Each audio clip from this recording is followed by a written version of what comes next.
I hope you're not as nervous as I.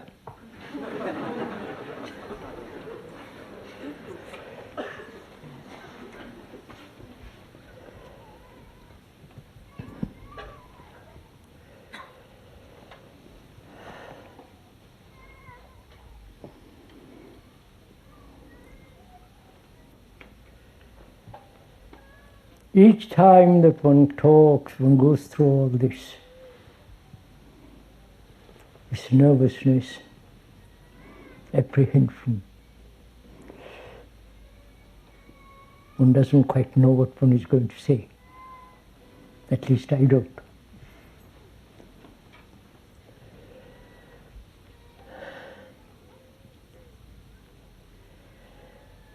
I think one should be aware of what is happening in the world and not be depressed by it or optimistic or pessimistic, but to observe impartially, dispassionately what is actually going on. Technologically, the Far East is gaining more and more rapidly, advancing more than the Western countries, probably. And the economic situation right throughout the world is very shaky, uncertain. Socially, there's a great deal of confusion, uncertainty. And religions throughout the world have played little part in our daily life. They've lost actually their meaning altogether. Though the organization, religious organizations, maintain status quo, talking about superficial things, not fundamental realities of life.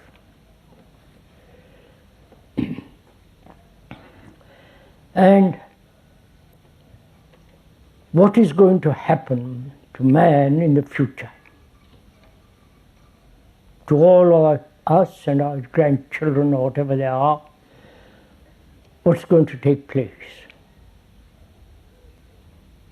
One has to look at all this very carefully, not draw any conclusion, either left or right or center politically, or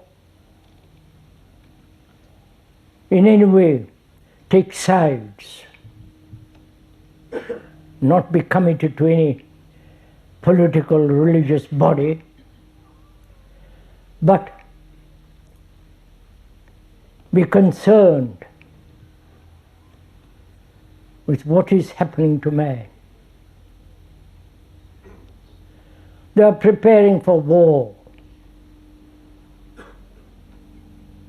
Armaments are being sold by industrial countries all over the world. Their economy depends on it. And killing man seems to be fashionable, seems to be heroic. They are praised. Their names are put in the cathedrals. And apparently, killing other human beings in the name of religion, patriotism, country, has become all important. Nations are divided. The British, the French, and the American, the Russian, and the Indian, Japanese, and so on. There is an economic war between them all. Not only a physical war, but economic and other forms of destructive attitude towards life. These are obviously, for any thinking man, these are the facts.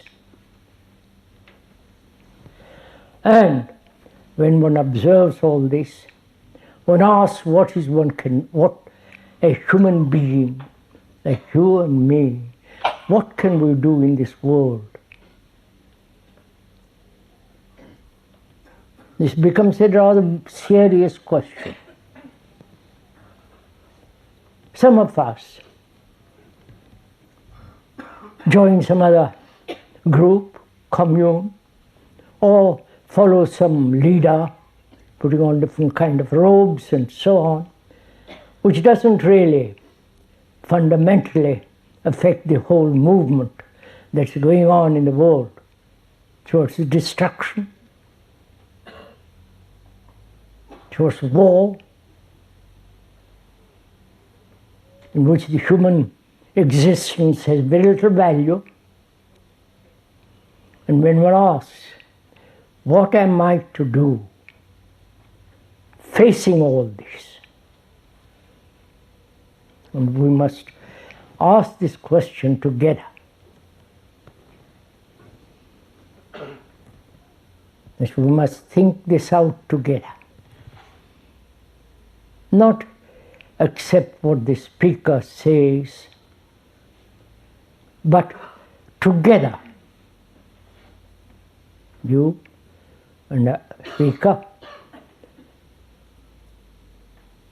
in asking this question, what are we to do in this mad world which is becoming more and more insane, more and more violent?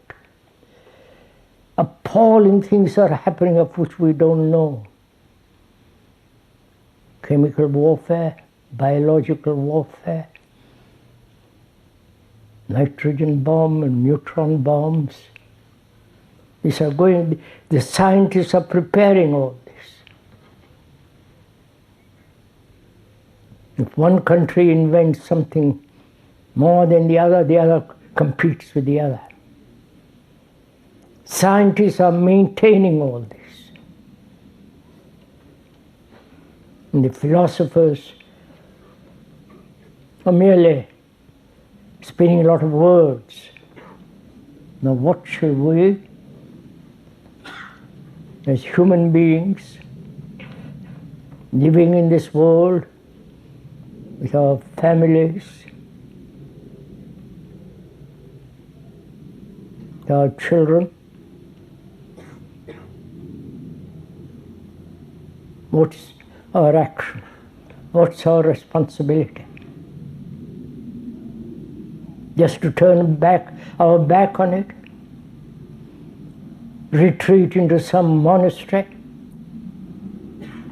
Into some ideological conclusions? Inventing new ideologies? Which none of these have solved our human problem confronting this frightening state, dangerous world in which we are living.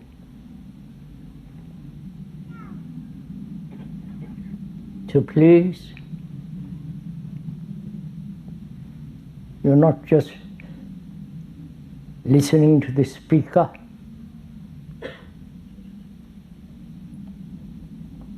expecting to find out what his answer is to all this, what is his activity, his responsibility. But that's a wrong question, if one may point out. It is what is our responsibility, not the speaker's responsibility only. It's what is the responsibility of each one of us. When the world is aflame, burning, thousands are suffering in the name of country, patriotism, and all that nonsense that is going on in the world. So we ought to, during these few talks here and questions, we ought to think together over this matter. We ought together, not being committed to anything, to no group, to no politics, to no religion, to no country.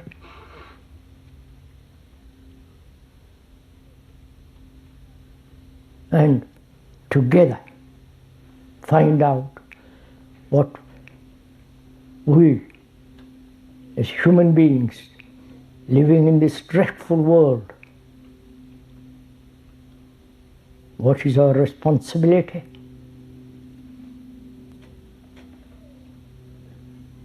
What's our natural response to all this horror that's going on?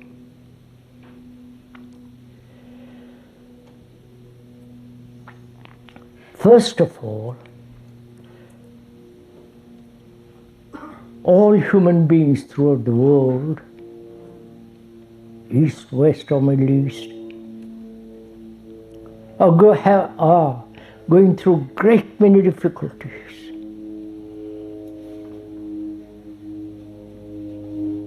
Great many problems. Starvation, overpopulation, bad governments, governments committed to their own particular ideologies, governments and the people who rule us are mad about power, position, prestige, helping the terrorists by selling armaments. The other day one heard on the television, this country produced 80% of the armaments are sent abroad and 20% are kept for their own self-defense. This is happening right throughout the world.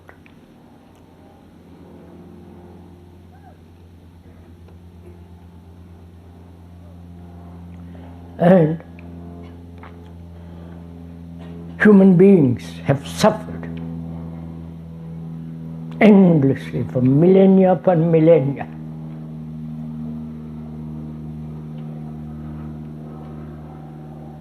And have found no answer to all this. And more we are becoming dependent on outward environmental control, trying to find answers on outward activity through governments, through special laws and so on, all outward peripheral activity.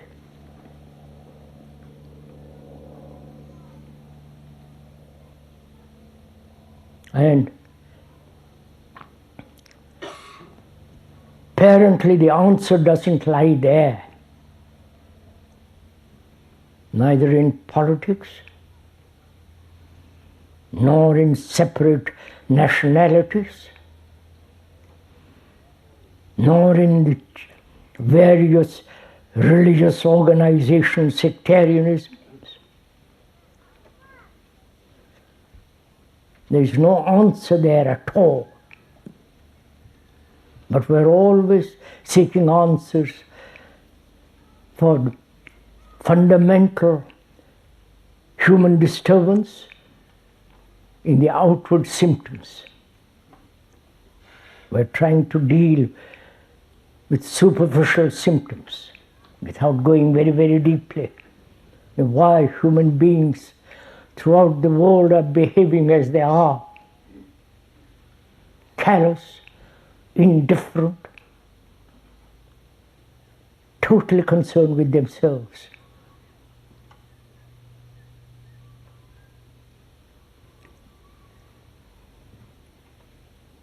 Please bear in mind that we are thinking together not merely listen to the speaker, but be concerned with our responsibility, with our activity of our minds and our hearts about all this.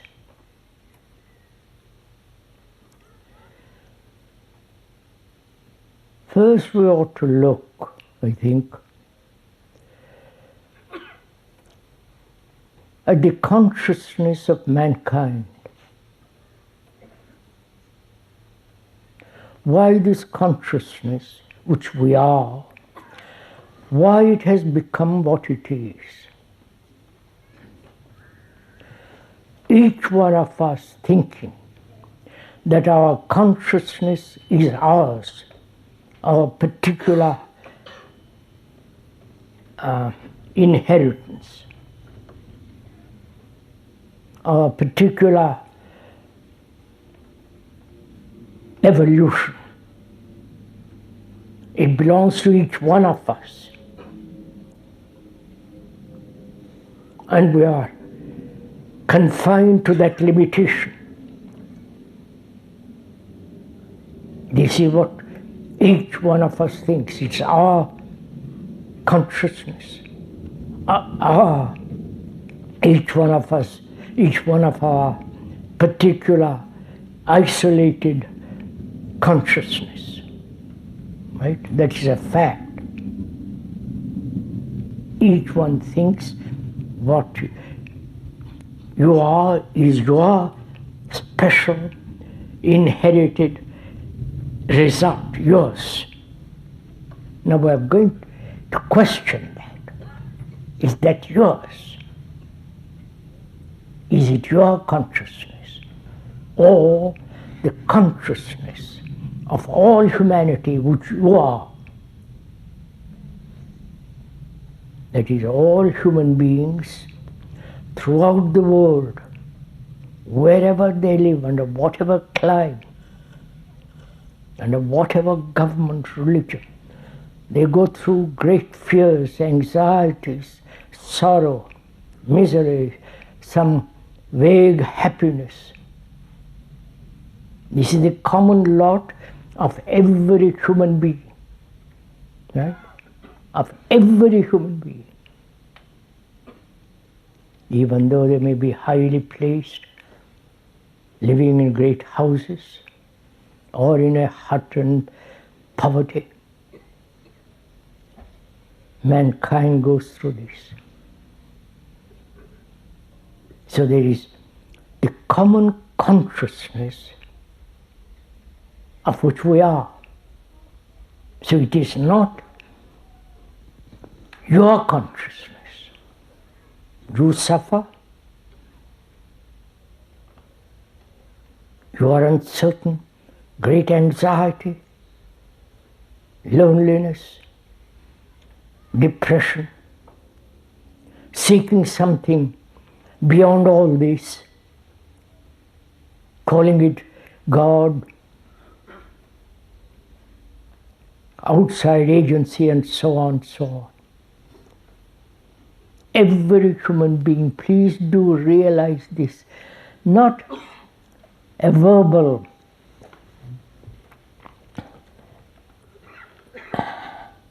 association or verbal comprehension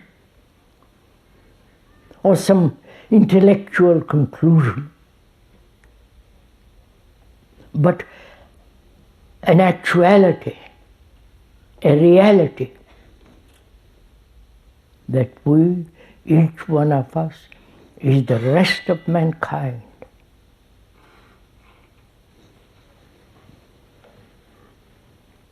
Please,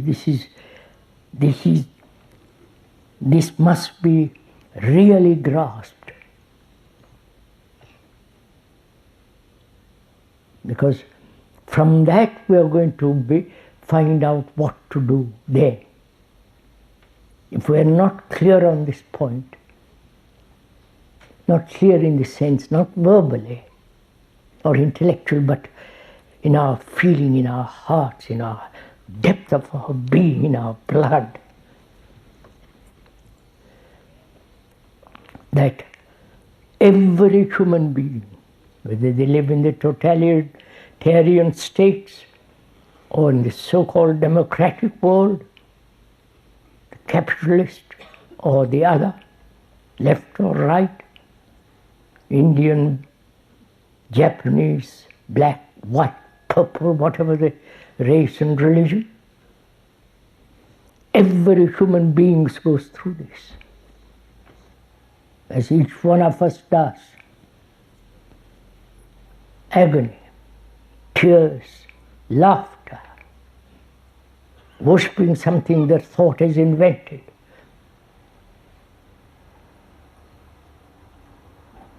This is the ground on which all human beings stand.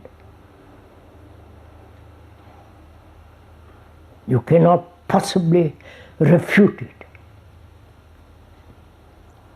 Logically, intellectually, if you will, this is a fact. Though on the periphery, on the outside, you may be more educated, living in an affluent society, better hygiene, better fed, perhaps a little more better government. It's all the peripheral activity. But deeply, fundamentally, each one of us is the whole of mankind.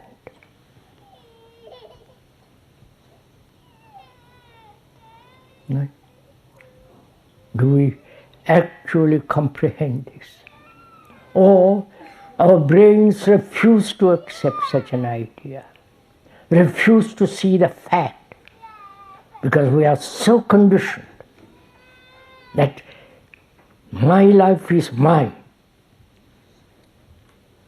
my consciousness, my thoughts, my activity for which I am solely responsible. Your brain refuses to face this enormous reality that we, as human beings, are the rest of mankind.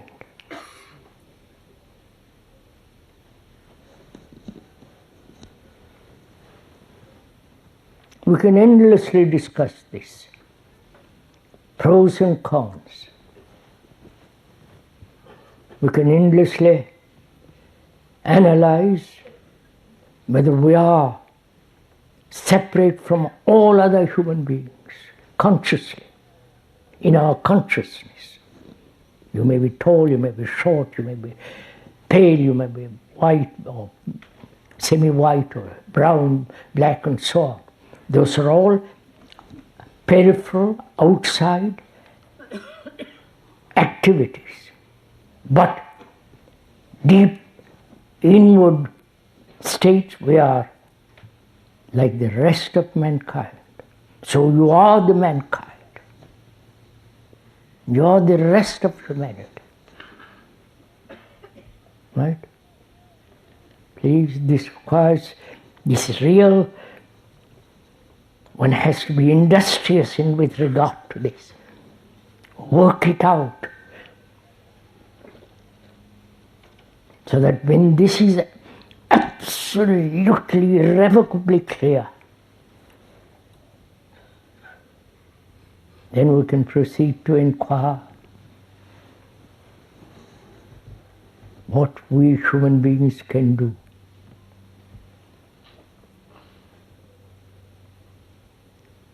When we ask that question, what we can do, we are still thinking what I can do. You understand? We are not thinking as a total human being. We are thinking as isolated entities, asking this question, what I can do. Right? Which is a wrong question. Because we are still concerned with ourselves as a separate, isolated human being. Of course we are isolated. You are different from me. You're tall, I'm short, or I'm brown, or you're white, or black, or whatever it is. But when you shift the superficiality of all this, and when you delve deeply into oneself, which is our consciousness, then you begin to discover that you are like the man next door or very far away, going through various agonies, depressions and anxieties, loneliness and sorrow.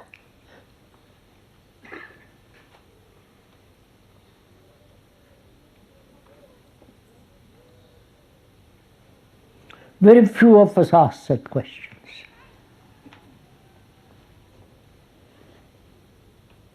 We're all so highly educated as individuals, separate, isolated from each other, as countries are divided. And so when we ask what to do, we are asking as an Englishman, a British, French, belonging to certain government or belonging to certain groups, and so on. But we never comprehend deeply the reality that basically we're all one.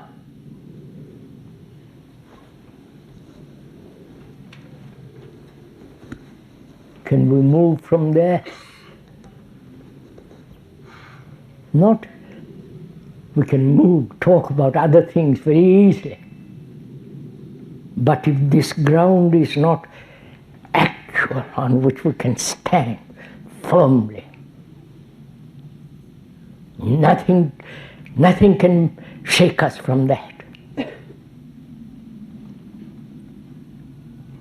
Then we can find out what is our responsibility as a whole human being, not as an isolated human being.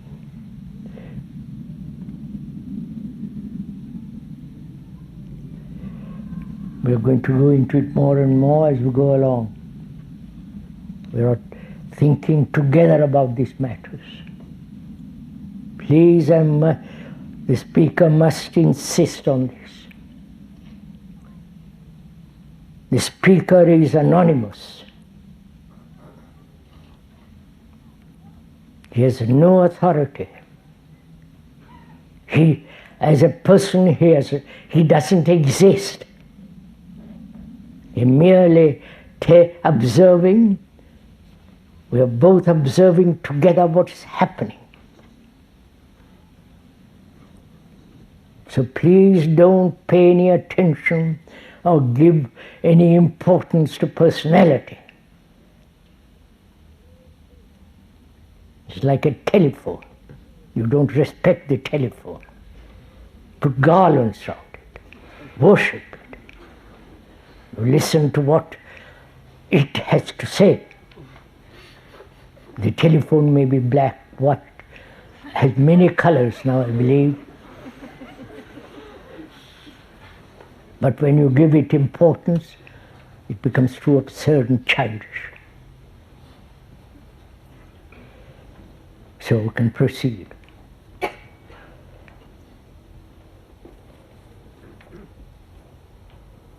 Technologically, please understand this question, I'm going to go into it. Technologically,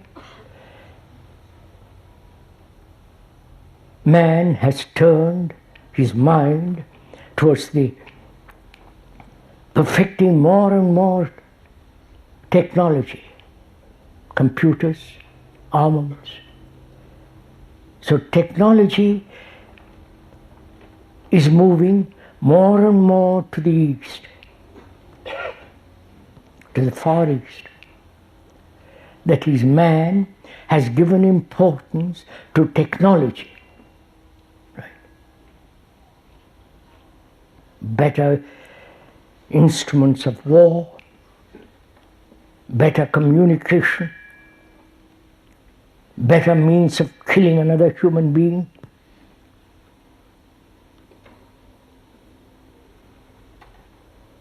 And so on. I won't go into all that. We'll probably all know about it. So man has given time, energy, money, his capacities towards that improvement of technology. Please see this, what's happening in the world. So his consciousness has moved towards greater technology, right? He's given his thought, his energy in that direction.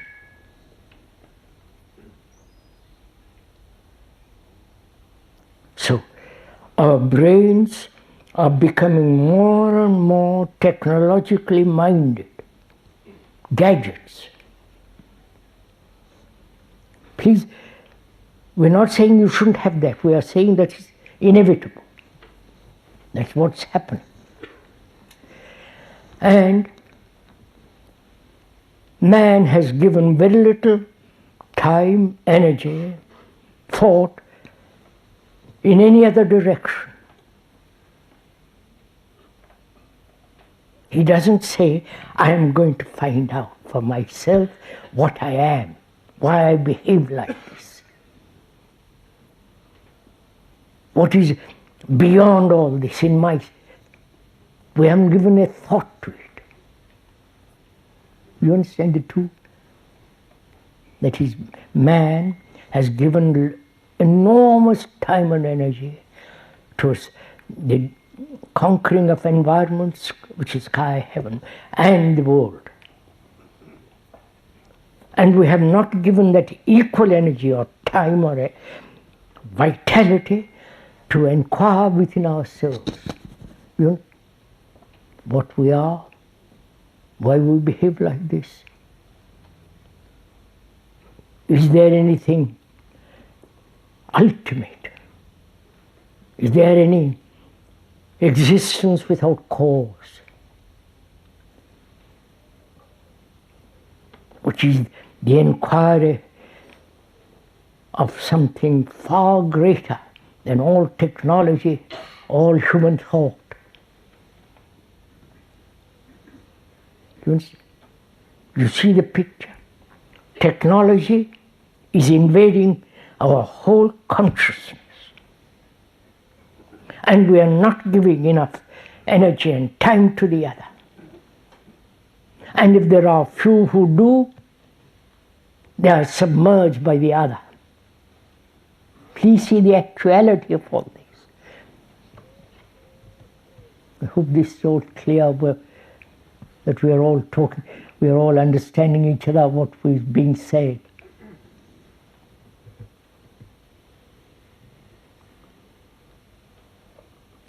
One may give energy, time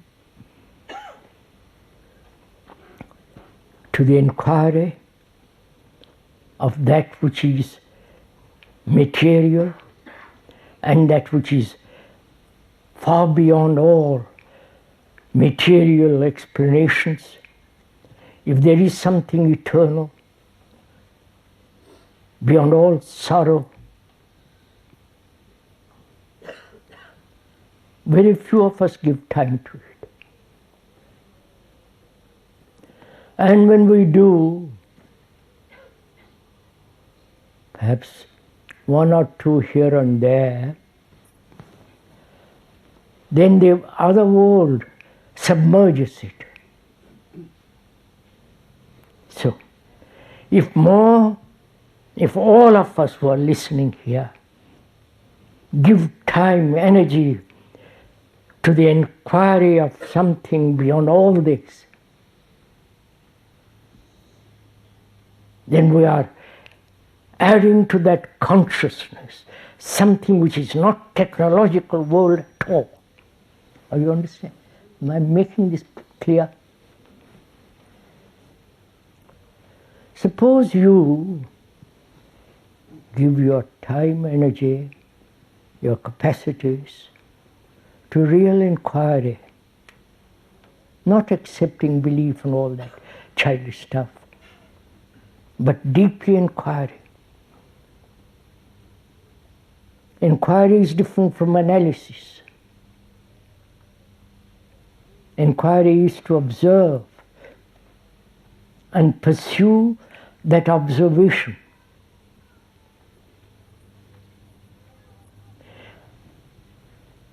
So when one human being does this, you may add to the whole human consciousness a certain quality to it. And that quality is soon destroyed or submerged or diminished by the other. But if there were 1,000 people who are concerned with this, not forming a group and all that kind of silly stuff, but actually giving your whole life to this, then you are adding to that consciousness, to the human consciousness, a quality of something beyond all words, beyond all thought, beyond all conclusions, which is something eternal. You understand? So, if this is clear, then we can ask, what are we to do?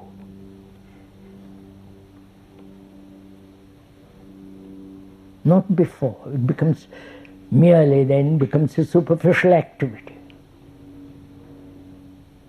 If each one of us said to ourselves, because that is an obvious fact, the world is now becoming technologically minded. I don't know if you are aware of all this. Japan is becoming the center of know-how, center of technology. They have invested, Japanese government is investing billions and billions money to invest into computers. They've already almost conquered the West by their cars, by their watches, by their cameras, by their gramophones, everything. Other far Asiatic countries are pursuing them, are cultivating this. And not in opposition, not as a reaction to that, but man cannot live on technology alone and its products. One has to go into something that is immeasurable. So if all of us who listen to all this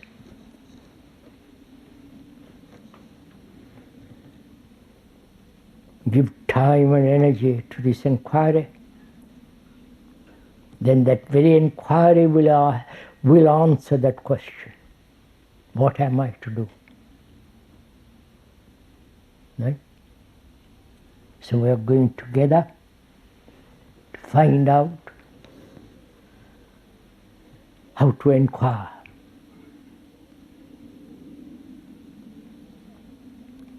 How to observe. First of all, to observe is not to analyze. When you observe a flower, you see the beauty, the quality, the color, the perfume, the untouchable beauty of it. And you can, after that, you can analyze. You can look at the flower, tear it to pieces if you want to. I hope you won't. Tear it and then look at it. Analysis is a dead process.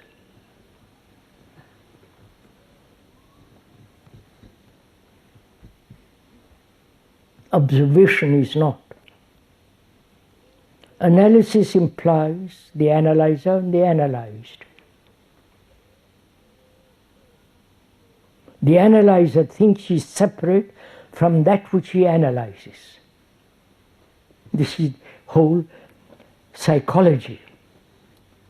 That the observer, the analyzer, is separate from the analyzed. Right?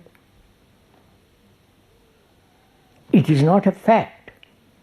The analyzer is also the result of the past, his memories, his experience, his knowledge, and that which he observes thinks he is separate. Right? Look, I'll make it much simpler. I'm envious.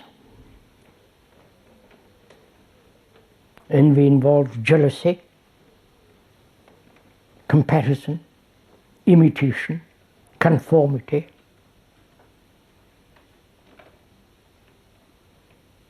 And I'm envious. It gives me pleasure in fulfilling my desire. And you come and say, look, envy is an ugly thing. It's really quite destructive. So in me, there is immediately the analyzer saying, the envy is different from me. I'm going to control it, I'm going to shape it, I'm going to mold it, I'm going to put it away or keep it. But when you examine it more closely, the analyzer is the analyzer. Envy is part of me. I'm not different from envy. Right? Anger is not different from me. I'm anger. But my conditioning has been that my anger is different from me, because then I can control it, then I can shape it, then I can rationalize or give a dozen explanations why I'm angry. But anger, envy, and so on is part of me. I am anger. See, when there is a division between the analyzer and the analyzed, there is conflict. There is struggle, there is pain, there is every form of substitution or transcending it, and so on, so on. But when the analyzer is the analyzed, the whole problem undergoes a radical change, because there is no conflict. Then you are really observing. Are we getting clearer between ourselves?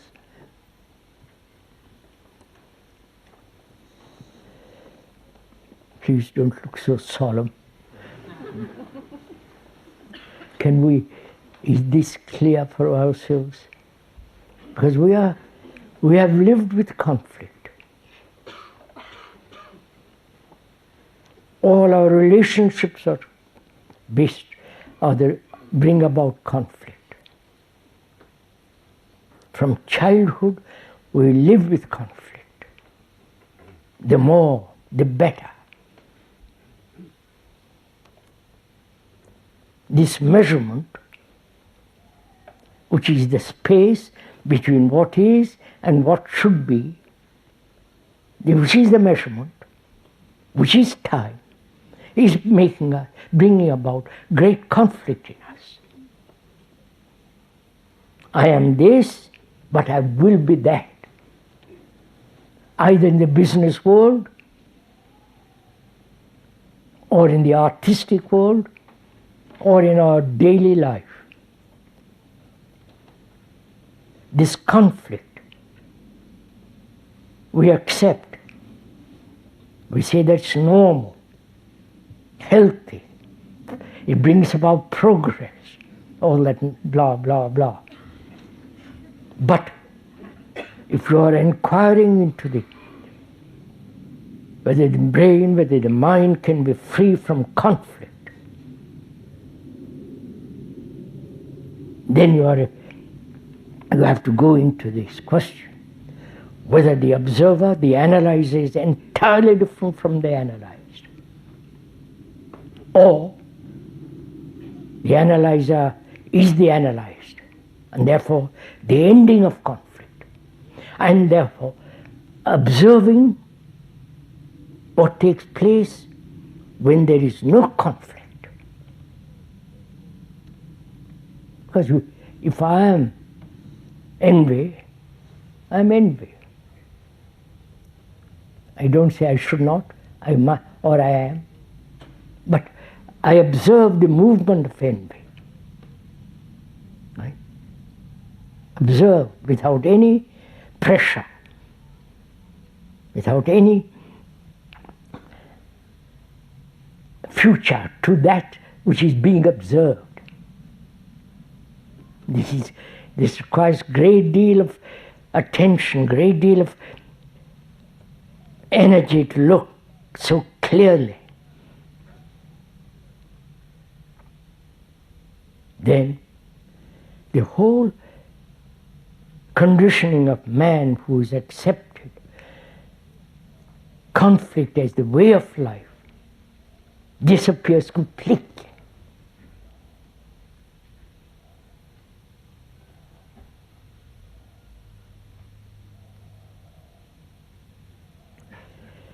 Human beings in the world in which they have lived for so many million years, not 4,500 years ago, not the fundamentalist idea, which is rather absurd. They have lived for so many, many years, centuries upon centuries. They have accepted conflict. They have accepted hate. They have accepted to wound each other, kill each other. And when one realizes that our consciousness is not mine, my thinking is not mine, thinking is common to all mankind, whether they are poor, uneducated, completely ignorant and superstitious, he thinks, or the great scientist, they think. Thinking is it's not yours or mine, it's thinking.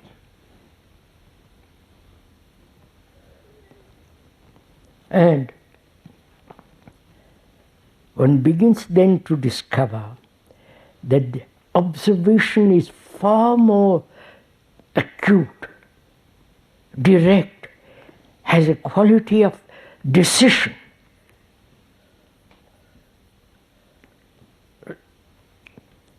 Not analyzing, tearing everything to pieces to find out. Or why we act this way and go back to your grandmother or your mother or your father. That too becomes rather, if I may, I hope there aren't any psychologists here, rather immature. Please, we have discussed this matter with many psychologists. So if there are any psychologists here, please don't get hurt. Just look, listen, observe what we are saying. We may be totally wrong, subject to all your correction, but inquire, look at it. Where there is observation, there is no analysis. Just to observe, as you would observe a beautiful mountain. You cannot alter it. Its grandeur, its majesty, its great beauty. Just to observe. In observation there is beauty. So, with such quality of observation, we're going to look. Not what I think is observation, but together to observe. Do you understand? Are we together in this little bit? To observe, say for example, the hate that's spreading throughout the world. One human being wanting to hurt another. By a gesture, by a word, by a look, by something that you write or say. Hate is spreading throughout the world. The poor man who has hardly anything to eat in the East hates when you go by in your car, have clean clothes. You understand all this? And see how what the recent wars in this country and other parts of the world are doing. They're cultivating hate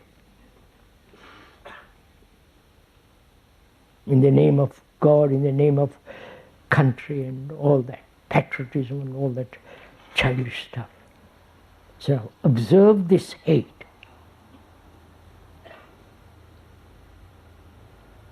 Do we hate anybody? Rather an odd question to ask, but it's right. We are going to go into all this. Do we hate somebody? Because if somebody you hate because for various reasons he might have hurt you psychologically. Anger is part of hate.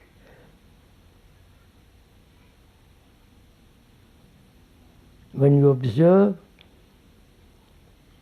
not analyze this hate, why human beings have cultivated diligently this hate through wars.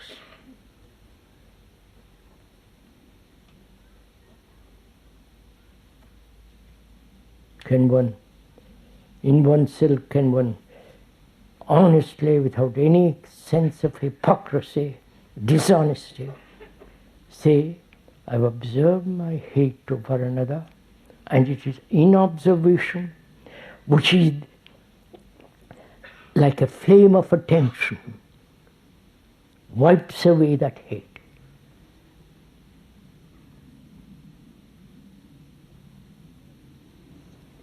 And most of us from childhood are hurt, wounded by parents, by teachers, by being hurt through comparison. Better marks, better, you'll do, you know, the whole business of modern education. You're getting hurt. And to observe that wound, or many wounds, or there are not many wounds, there is only one wound, one hurt. That is hurt. You may be hurt by this person or that person, for this reason or for that reason, but the hurt is same. Can you look at that hurt, observe it, not try to transcend it, to go beyond it, all the rest of it. Because when you observe the hurt, you will see all the consequences of that hurt. You see, wound that's continuous, though it may be submerged, it's continuous. It is producing various results of isolation,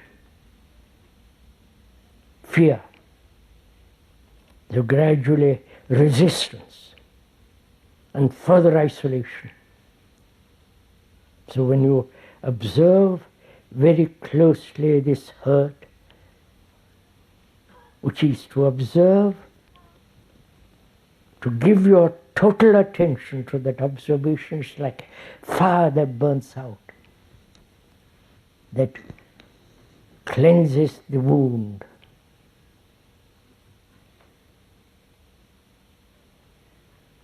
So we are proceeding still further into the inquiry of observation, which is to observe our relationship with each other.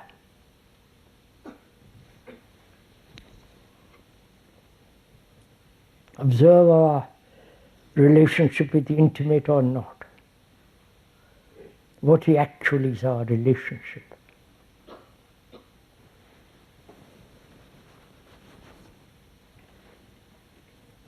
Is that of dependence?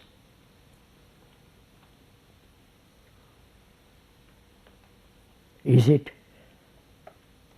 that I need somebody to fulfill my desires,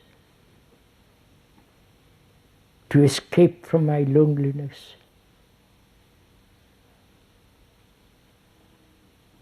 to biologically, sexually, to appease my demands? Please, you are inquiring, not I am not inquiring. We are together inquiring. Please don't say I'm inquiring and just listen to you. You are inquiring into your relationship. You may not want to. That's a different matter.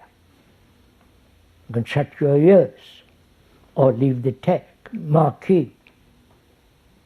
But since you are here, you have to listen to it, willy-nilly.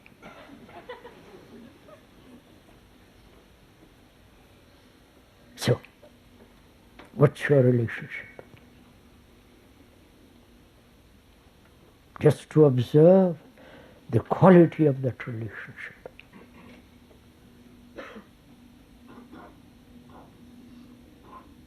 Is it attachment? An escape from loneliness? A sense of dependency? So, is your relationship, please listen to this for a minute if you're interested. Has your relationship a cause? Right? You understand my question? Has it a motive? If there is a cause means a pressure,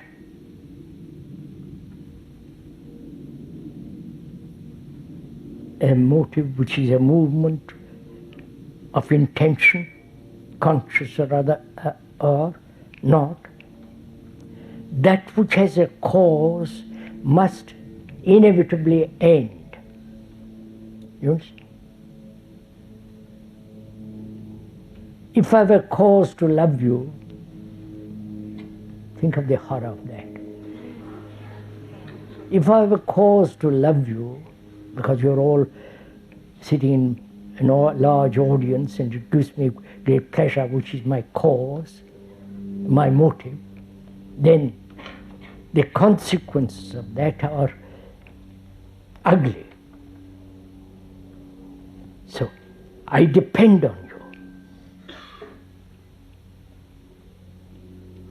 And where there is dependence, there is fear. And so I'm discovering where there is a cause, there must be an ending. If I have a cause in my relationship with my wife, with my husband, with my children, cause, then that relationship must create conflict, inevitably. And there is always an escape from that conflict. God, football, psychologists, and so on, so on, so on, divorce, you know, the whole process of it.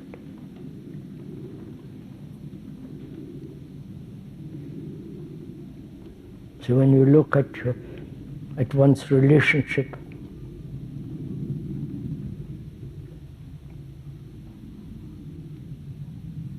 it is mere as it is now, except in rare occasions, a form of self-exploitation of each other.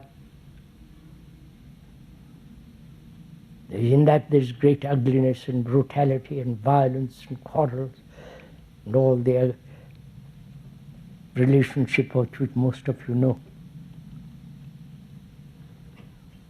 So can one observe this fact? We've analyzed it briefly, which I can go into it much more deeply. But can one observe this extraordinary fact of dependence, attachment? So one asks, is attachment love?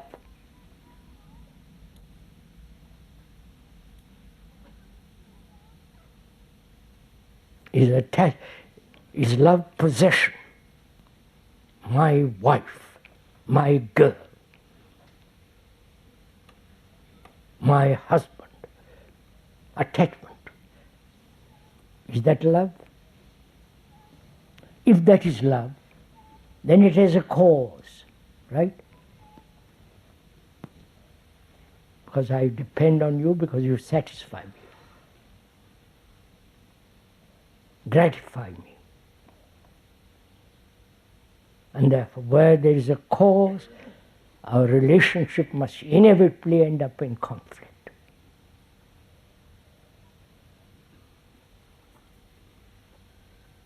So has love a cause? You understand my question? Please ask these questions.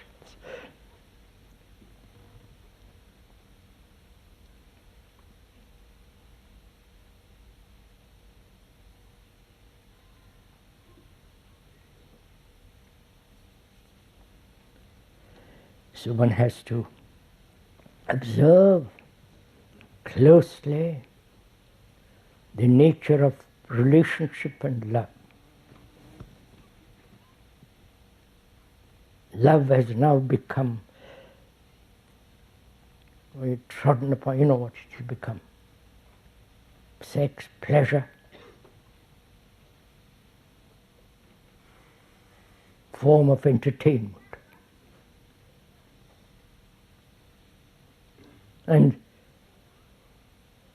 where there is the cause to love, love has gone. So can human beings, please ask this question, can human beings live without a cause? Not political cause or some other cause, I'm not talking of such causes. To live in one's life, daily life, without a single cause.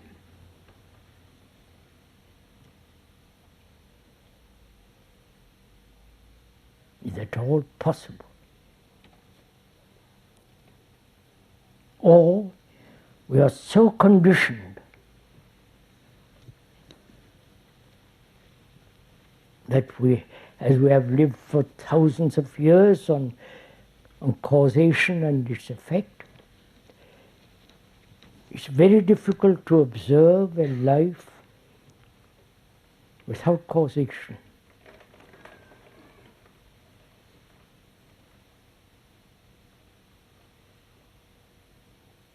Do you understand the implications of that question?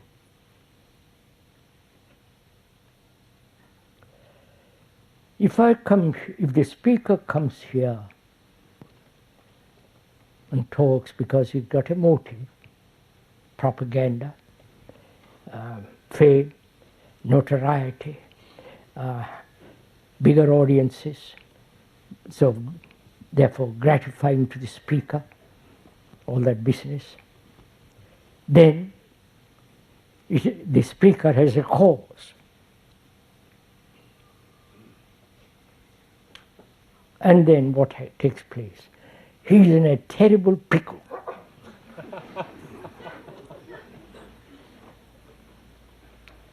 He then depends on you.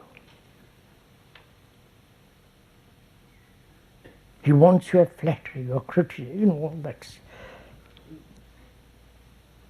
He doesn't want your criticism, he wants your flattery. He's dependent, attached. And so he's perpetually in a state of anxiety. Therefore he's a monster.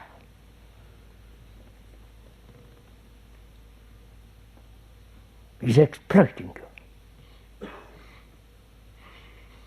So, then we may ask, why is he speaking? What's the cause? There is no cause. Find out what it means to live without a single cause. Because love has no cause. Right? So we've examined, observed, hate in the world, perpetuating, governments are perpetuating it. Human beings are perpetuating. When I say I'm British, I'm perpetuating hatred. Because British means, or French or German, whatever it is, and a process of isolation.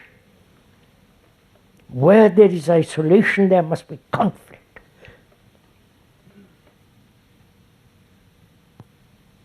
I go and kill somebody. Organized murder.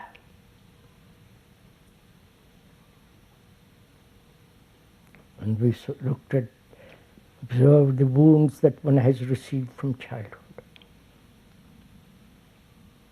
To observe it so that it is totally cleansed, wiped away. Which means to be vulnerable, which means sensitive.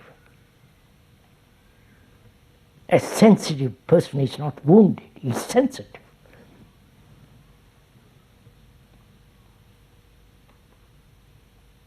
Right?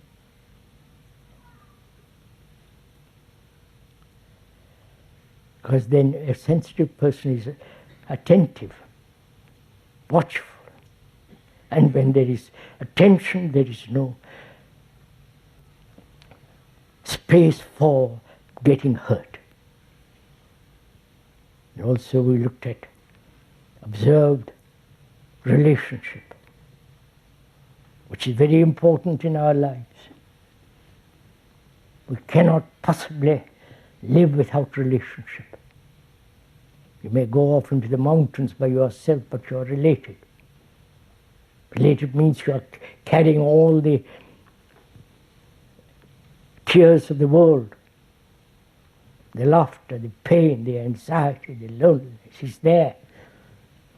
You may physically wander off, but you are carrying all that weight on your shoulders.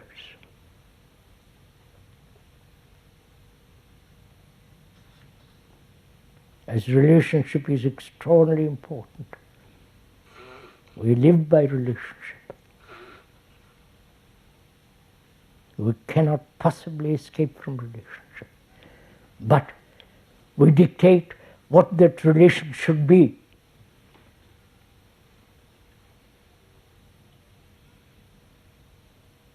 And so we get caught. We kill each other in our relationships. So when I had to inquire very, very deeply, the nature of relationship and love.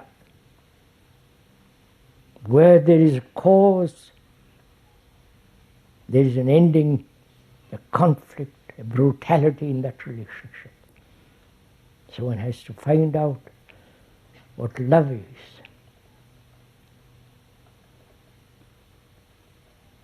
If it has a cause, I love you because, good God.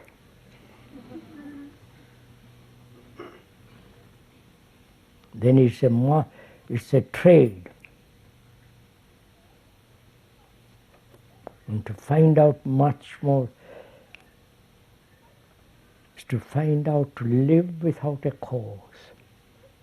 Do you understand what the implications of that is?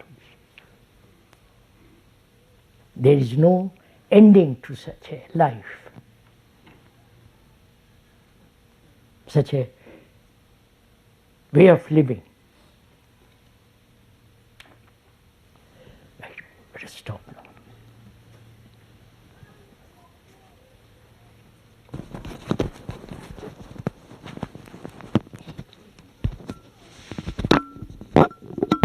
We'll meet tomorrow. You get up?